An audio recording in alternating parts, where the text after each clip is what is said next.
Agora, 10 horas, 5 minutinhos, você tá com a gente aqui na Rádio Bandeirantes, já sabe, hein? FM 90.9, AM 840, no aplicativo Band Rádios, youtube.com/Rádio Bandeirantes Oficial e também com áudio e vídeo no nosso Facebook. Hoje o Luiz Megali não está, como você já percebeu, tá se recuperando de um probleminha de saúde básico. Amanhã ele tá de volta aqui, se tudo der certo. A gente vai junto até às 11h30 da manhã. Ana Paula Rodrigues, bom dia, Ana. Tudo bem, Thaís? Bom dia novamente ao ouvinte. Lucas Herrero, tudo bom, Lucas? Tudo ótimo, Thaís. Bom dia a você, bom dia, Ana, bom dia também aos ouvintes. Vamos falar muito sobre coronavírus, porque já são 106 mortes confirmadas na China por coronavírus. Japão e Alemanha confirmaram o primeiro caso interno de transmissão. No caso do Japão, um paciente motorista de ônibus de 60 anos. As autoridades confirmaram que ele não esteve em Wuhan, na China, epicentro do surto. Então, esse, obviamente, tem que ser o nosso principal assunto, porque tem muita gente com problema e preocupada com o que pode acontecer aqui no Brasil com isso. É verdade, por isso que a gente já começa o programa aqui em áudio e vídeo, conversando com o empresário Charles Putz, que chegou hoje da China, passou um mês na China, percorreu 2.500 quilômetros, estudou mandarim por lá e vai ter muita história para contar para a gente do que ele viu na China a respeito do coronavírus e também de outros assuntos, já que é um país que desperta tanta curiosidade aqui dos brasileiros, não é, Charles? Bom dia para você, tudo bem? Bom dia, tudo bem? Tá espirrando não, né, Charles? Tá tudo certinho aí com você, né? Não, tá tudo bem. Sem espirro, sem tosse, sem nenhum sintoma. Ô Charles, conta pra gente o que você viu nesse mês que você passou na China em relação às precauções, às providências que o país está tomando contra a propagação do coronavírus. A gente ouve muita notícia, mas a notícia oficial é fria, né? Por isso que a gente queria saber de você, que esteve lá, o que você testemunhou? Olha, o que a gente nota lá é que mesmo não sendo obrigatória a utilização de máscaras fora da região de Wuhan, que é a região foco, nas outras regiões, mesmo não sendo obrigatório, raramente a gente vê alguém sem máscara. As pessoas estão tomando cuidado por conta própria, estão todos usando máscaras e seguindo as orientações de evitar multidões, todas as celebrações do Ano Novo, todas as grandes concentrações de pessoas foram canceladas. Os impactos disso são grandes. Até para se ter uma ideia, é como se poucas horas antes de começar o carnaval, cancelassem o carnaval e dissessem ninguém deve sair na rua, está proibido sair qualquer trio elétrico, qualquer escola de samba, para evitar toda e qualquer concentração. Foi o que aconteceu na noite de sexta-feira, na celebração do Ano Novo, cancelaram tudo, em algumas cidades em cima da hora foi o cancelamento, como onde eu estava. Então eles estão tomando boas precauções em termos de evitar multidões e as próprias pessoas estão utilizando máscaras. Isso ajuda bastante. Esse é o lado, digamos assim, do copo meio cheio, né? O outro lado do copo meio vazio é que a disseminação do vírus, ela prossegue mesmo fora da área de Wuhan, né? E com talvez alguns cuidados de higiene não tão bons, não na parte de máscara, mas na parte de lavagem das mãos. Se o vírus se transmitir também por contato, a gente vê uma pessoa chega sem ter lavado as mãos no metrô, põe a mão em algo, sem luvas e depois sai andando sem lavar as mãos. Esse é um exemplo de um ponto vulnerável, né? Charles, Ana Paula está falando, bom dia. Você estava falando sobre as pessoas evitarem aglomerações, né, dos grandes eventos serem cancelados, mas e nas ruas? As pessoas continuam circulando porque as pessoas continuam vivendo, né? Tem que ir para o trabalho, tem que continuar cuidando dos filhos. Como é que fica essa parte da rotina na cidade? O que você percebeu por lá? Bom, em primeiro lugar, que o feriado do Ano Novo, ele dura aproximadamente uma semana. Então, nós estamos no período do feriado. Então, normalmente, salvo as celebrações onde teriam grandes aglomerações, no resto já diminuiria naturalmente bastante o movimento. Menos lojas estão abertas, menos restaurantes estão abertos, o movimento já de forma natural diminuiria. Mas, conversando com meu meio-irmão chinês, porque eu fiquei meio que adotado por uma família chinesa, ele diz que reduziu muito mais do que o normal. A gente vê os restaurantes só com as pessoas entrando para comprar comida para levar para casa. Porque para você comer em um restaurante é um momento de exposição. Na hora de comer você tem que tirar a máscara. né? Então, a gente vê bem pouco movimento nas ruas coisas, por exemplo, tem uma Disneylândia lá em Xangai. A Disneylândia de Xangai está fechada.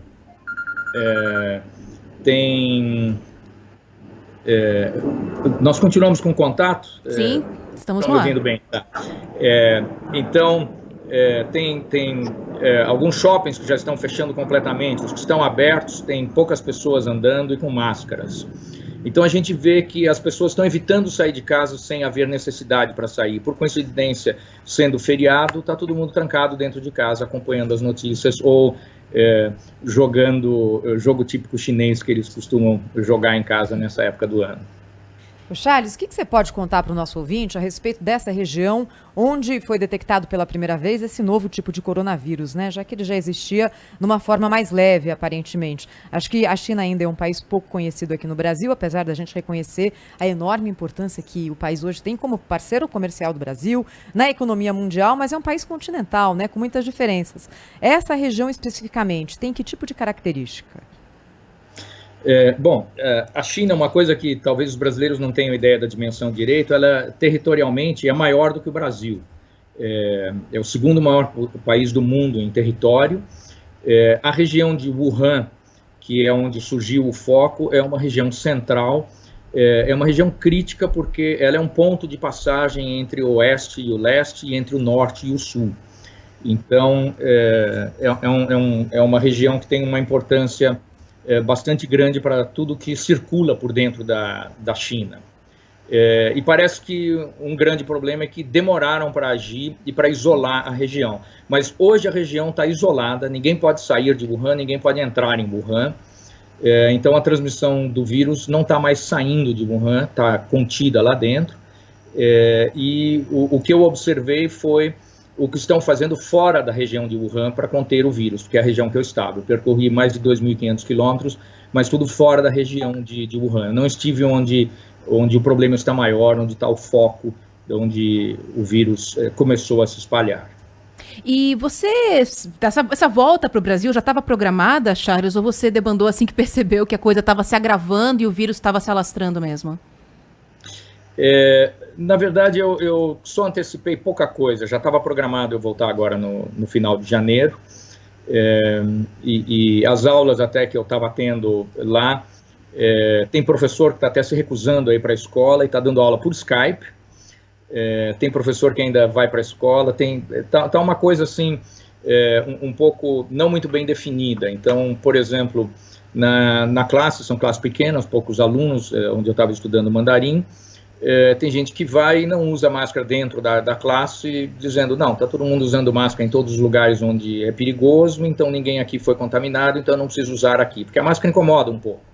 E já tem outros alunos que vão para o extremo oposto, dizendo, não, eu me recuso a ir para a escola, ou eu perco aula, ou eu assisto por Skype. Então foi nesse contexto que eu já ia voltar no final da semana e antecipei só um pouquinho a volta. Por até precaução, receio de eventualmente depois não poder mais sair de lá. Como está a região de Wuhan, que está completamente fechada, ninguém pode sair de lá. Aliás, agora não é... Charles, só deixa eu te perguntar uma curiosidade.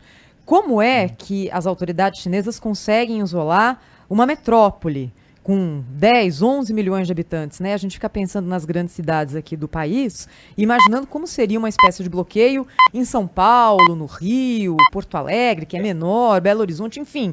Parece que é algo quase que irrealizável, né? Como que é feito isso? É uma boa pergunta, porque a comparação pode ser como se fosse bloquear toda a grande São Paulo, porque não foi só Wuhan, as cidades vizinhas progressivamente em seguida foram bloqueadas também. Ao todo, acho que é uma região com cerca de 40 milhões de pessoas bloqueadas, quer dizer, quase que o dobro da grande São Paulo. E o que eles fizeram é que fecharam todas as linhas de trem, não passa nenhum trem por lá, fecharam todos os aeroportos, não decola nem pousa nenhum avião, e as estradas estão bloqueadas.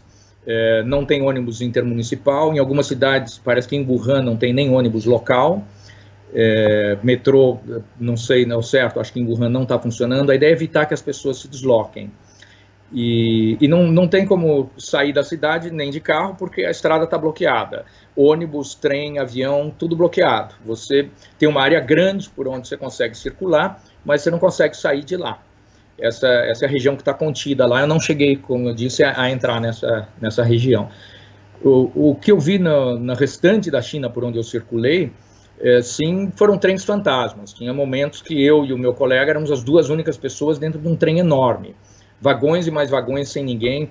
As estações de trem lá são estações gigantescas, de uma dimensão que a gente não conhece aqui no Brasil, com poucas pessoas, um ou outro gato pingado andando por aqui e por lá.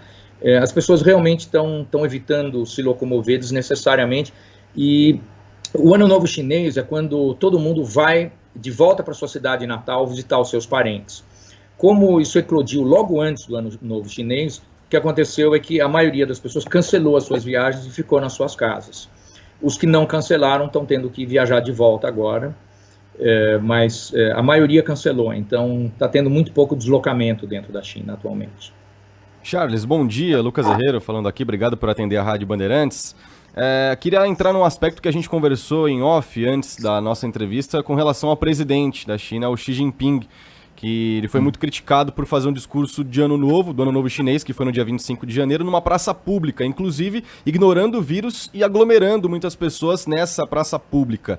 É diferente, né, a questão que é noticiada ao Brasil e o que se fala nas entrelinhas, entre as pessoas na China, inclusive com a divulgação de alguns vídeos mostrando hospitais superlotados, enfim. Queria que você falasse qual é a relação e a interação do governo chinês com as pessoas e o que as pessoas pensam do governo chinês com relação ao coronavírus. Ok, bom, as pessoas lá, elas evitam criticar o governo em público, e elas não criticam em grupos de discussão, elas só criticam individualmente, em mensagens individuais ou em conversas individuais. Elas têm muito receio de fazerem críticas de uma forma mais aberta. De uma forma mais fechada, e eu tive a oportunidade aí, convivendo diretamente em uma família com chineses, a gente houve queixas por um lado, o governo local de Wuhan e o governo federal de Wuhan, da China não se entenderem muito bem, e isso pode ter prejudicado um pouco as ações nos primeiros momentos, um não querendo reconhecer problema, outro, o governo federal parece que mandou muito pouca ajuda financeira no primeiro momento, mandou apenas 1 bilhão de yuans, isso para ter uma ideia são só $100 e poucos milhões para uma crise dessa dimensão, é muito pouco dinheiro. Então tem uma discussão aí sobre as questões políticas que não estavam sendo corretamente endereçadas no início. Por exemplo, também isso do discurso do Xi Jinping que ele manteve. Eu pessoalmente fiquei surpreso com isso.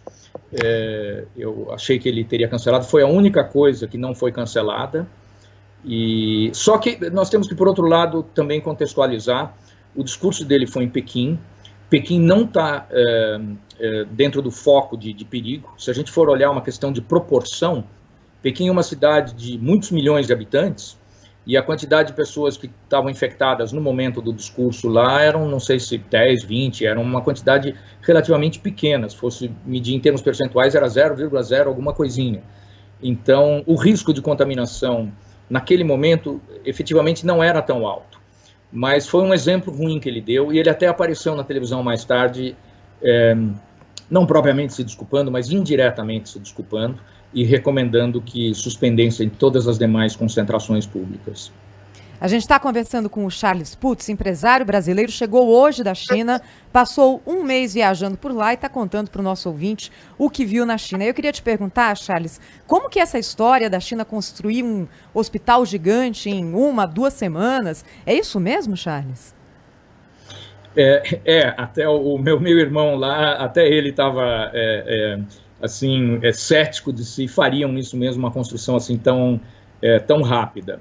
Mas eles têm uma capacidade lá de mobilização que realmente é fora de série. O exército estava todo mobilizado para poder ajudar também, se fosse necessário em alguma coisa.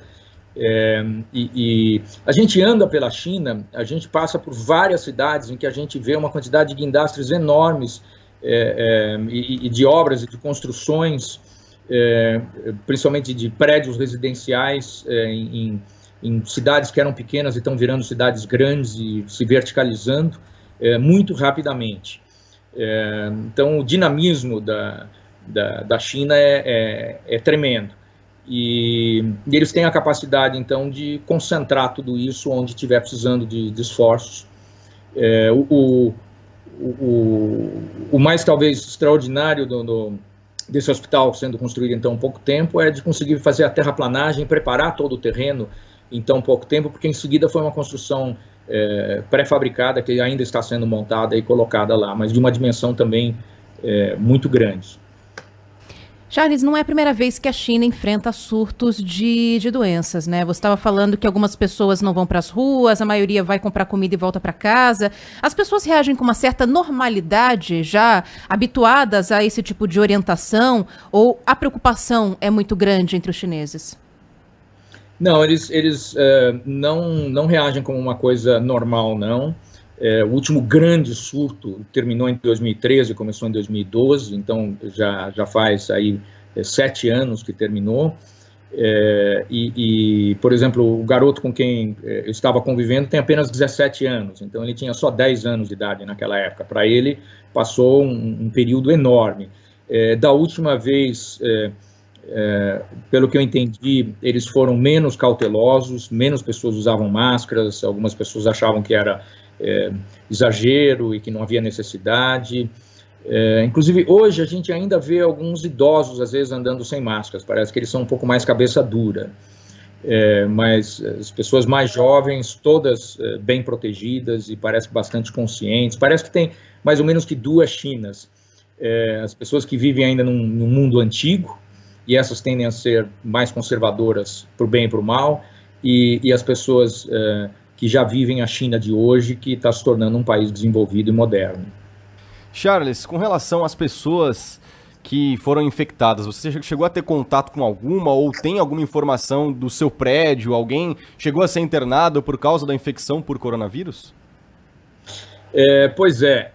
Xangai tem uma população na região metropolitana de cerca de 20 milhões de habitantes. Eu saí de lá somando as pessoas infectadas com suspeitas, a soma dava só em torno de 200 pessoas, então é 0,000 quase ninguém, mas uma coincidência aí que justamente alguém no prédio onde eu estava morando foi identificada como potencialmente infectada e foi internada. Era uma pessoa que tinha estado em Wuhan e começou a ter os sintomas.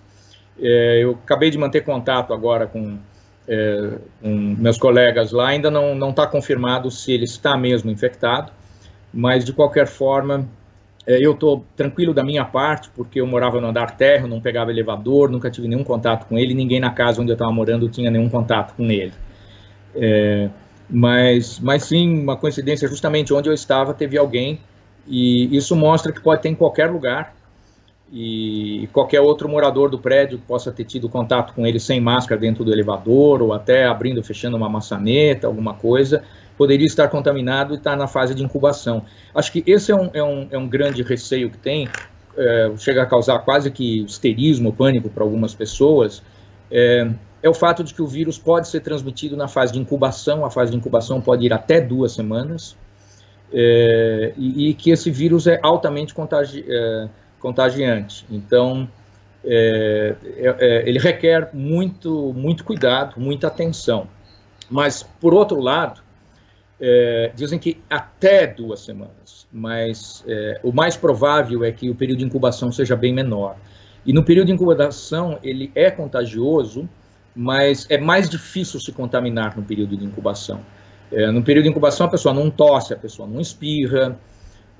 Então, se você não falar muito próximo da pessoa, sem máscara, é improvável que você se contamine. Também, se a sua resistência estiver boa e a pessoa ainda está incubando, que a transmissão, então, do vírus é mais fraca, é bem provável que você não se contamine. Então, a gente tem que, por um lado, tratar o assunto com muito respeito, com muita conscientização, muito cuidado. É uma questão bastante perigosa, isso pode se espalhar para o mundo inteiro, pode ser uma coisa de proporções catastróficas, mas, por outro lado, provavelmente não é tanto assim. e tomando os cuidados, usar máscara, etc., o vírus deve se manter num crescimento modesto até que se encontre a cura. Eu acredito que esse seja o cenário mais provável. Charles, você tá bem, né? Tá com uma aparência ótima, inclusive, não tá tossindo, não tá nada, mas você tá preocupado? Você pretende tomar alguma atitude preventiva aqui no Brasil até que passe esse período de incubação do vírus? Olha, eu tomei atitudes preventivas bastante lá, e até no avião.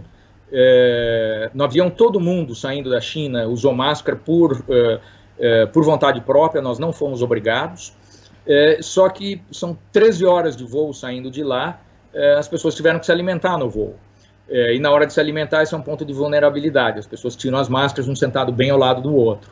O que eu fiz, por exemplo, foi eu esperei os outros terminarem de comer, os outros colocarem a máscara de volta, só então eu tirei minha máscara para comer. Então, eu acho que eu fui bem cuidadoso, eu levava álcool gel comigo, lavava as mãos sempre que necessário, usei luvas também, além de máscara. Eu acho que a probabilidade de eu estar contaminado é muito próxima de zero. Se eu estiver contaminado, a essa altura, então, o mundo todo já está contaminado, vai ser uma catástrofe enorme. Com todos os cuidados que eu tomei, não é possível que eu esteja contaminado. Então, eu não pretendo tomar medidas adicionais significativas aqui no Brasil. Eu vou evitar falar de perto com as pessoas, vou falar um pouco mais à distância. Se eu for numa aglomeração com mais gente mais próxima de mim, eu vou usar máscara, para, na eventualidade de eu estar contaminado, eu não transmitir para outros. Mas eu estou bastante seguro que eu não estou contaminado, então não preciso tomar nenhuma medida mais extrema. Estou me alimentando bem, vou dormir bem, tomar vitaminas e tudo, porque a resistência do organismo estando boa, isso também evita que você pegue o vírus. Quando você chegou aqui no Brasil, algum esquema especial tinha sido montado? É claro que não é voo direto, né? Tinha mais gente no voo, talvez, em conexão com a China. Você viu alguma diferença das autoridades sanitárias na chegada, Charles? Não, eu diria que esse é um ponto de preocupação. Eu fiz uma escala em Londres e depois voei para São Paulo. Já na escala em Londres, a única coisa que fizeram foi anunciar que antes de sairmos do avião precisava de autorização da autoridade sanitária. Perguntaram se todos os passageiros estavam se sentindo bem, passaram olhando, vendo se não tinha ninguém tossindo, ninguém espirrando, todos disseram que estavam bem e acreditaram em todos, não mediram a temperatura de ninguém. Eu ouvi dizer que estavam checando a temperatura de todos, mas não vi nada disso. E em menos de 5 minutos, disseram que o outro avião tinha levado mais de meia hora para autorizar e tal. No nosso caso, em menos de 5 minutos autorizaram e todos os passageiros saíram e se misturaram no meio das pessoas em Londres. No meu voo para São Paulo, ninguém perguntou de onde eu estava vindo. Quando eu desembarquei, ninguém perguntou nada, controle nenhum, nada. Passei como se eu tivesse estado apenas em Londres, como se eu não tivesse vindo da China. Isso é um pouco preocupante. Eu acho que nem mesmo um anúncio, por favor, se você estiver vindo da China, se identifique, alguma coisa assim, nada, absolutamente nenhum controle. Tá certo. Obrigada aqui ao Charles Putz. A gente torce, né, Thaís, para que nada demais aconteça, Charles, né? Aprendeu alguma coisa de mandarim, Charles? Conseguiu, é difícil, né? Não é uma língua fácil. Eu já estava estudando um pouquinho antes, mas eu fiquei pouco tempo, não deu para ficar fluente ainda. Mas já estou arranhando, sim. Já consigo entender alguma coisa e comunicar o básico. Consegue se despedir da gente em mandarim, não? Consigo o quê? Desculpe. Se despedir. Sai Tian. Até porque a gente não vai nunca saber se Pode ser qualquer coisa. Sai Chen também para você. Sai Tian e até logo. Até logo, Charles. Obrigada. Abraço, hein, Charles? Ok, outro. Agora são 10h29, aí o relato muito interessante, né? Do Charles Putz, empresário brasileiro, contando todas essas